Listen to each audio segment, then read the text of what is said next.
माह रमज़ान अल-मुबारक की फ़ज़ीलत कुरान मजीद और अहादीस नबवी में बहुत वाज़ेह और जामिअ तौर पर बयान की गई है। ये अल्लाह ताली का ख़ास महीना है जिसमें रहमत, मग़फ़िरत और बरकतों का नुज़ूल होता है।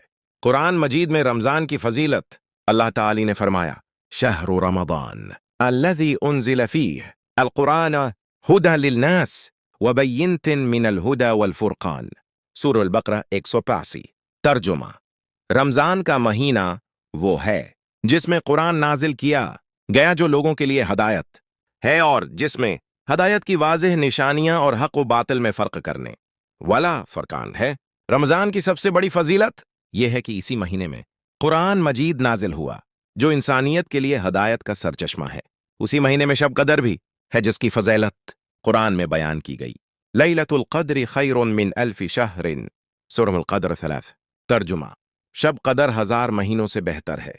अहादीस मुबारका में रमज़ान की फ़ज़ीलत हुज़ूर नबी इकरम ने रमज़ान की आज़मत को मुतअद्दिद अहादीस में बयान फरमाया। चंद अहम अहादीस दरज झील हैं। हज़रत अबू हुरैरा रज़ियल्लाहु अन्हु से रवायत है कि रसूल अल्लाह ने फरमाया, इज़ा जाअ रमज़ान फ़ुतिहत अब्वाबुल जन्नह व ग़ुलिक़त अब्वाब अन्नार व सुलसिलतिश शयातीन। सहीह बुखारी व मुस्लिम।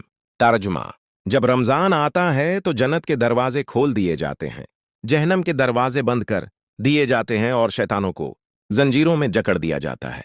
उससे रमज़ान में गुनाहों से बचने और नेकी करने की आसानी ज़ाहिर होती है। हुज़ूर ने फरमाया, मन सामा रमज़ान ईमानन व इह्तिसाबा गुफ़िर लहू मा तक़द्दम मिन ज़ंबिह। सहीह बुखारी व मुस्लिम। तर्जुमा: जो शख्स रमज़ान के रोज़े ईमान और एहतिसाब सवाब की उम्मीद के साथ रखे, इसके पछले गुनाह माफ कर दिए जाते हैं। एक और हदीस में है, कुल्लु अमल इब्न आदम युदाअफ़ु अल हसनतु बिअश्रि अम्सालिहा इला 700 ज़िअफ़ मा शा अल्लाहु इल्ला अस्सौम फ़इन्नहु ली व अना अज्ज़ी बिही। सही बुखारी। तर्जुमा: आदमी का हर नेक अमल 10 से 700 गुना तक बढ़ाया जाता है सिवाय रोजे के, क्योंकि रोजा मेरे लिए है और मैं खुद उसका बदला देता हूं। रोजा की फजीलत दीगर अमाल से अलग और खुसूसी है। रमजान के 3 हिस्सों की फजीलत।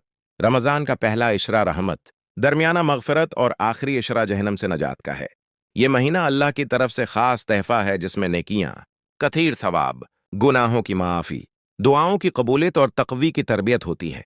अल्लाह ताली हमें रमजान की कदर करने, उसके रोजे रखने, कुरान की तलावत करने, तरावीह अदा करने, सिदका करने और शब कदर हासिल करने की तौफीक अता फरमाए। आमीन।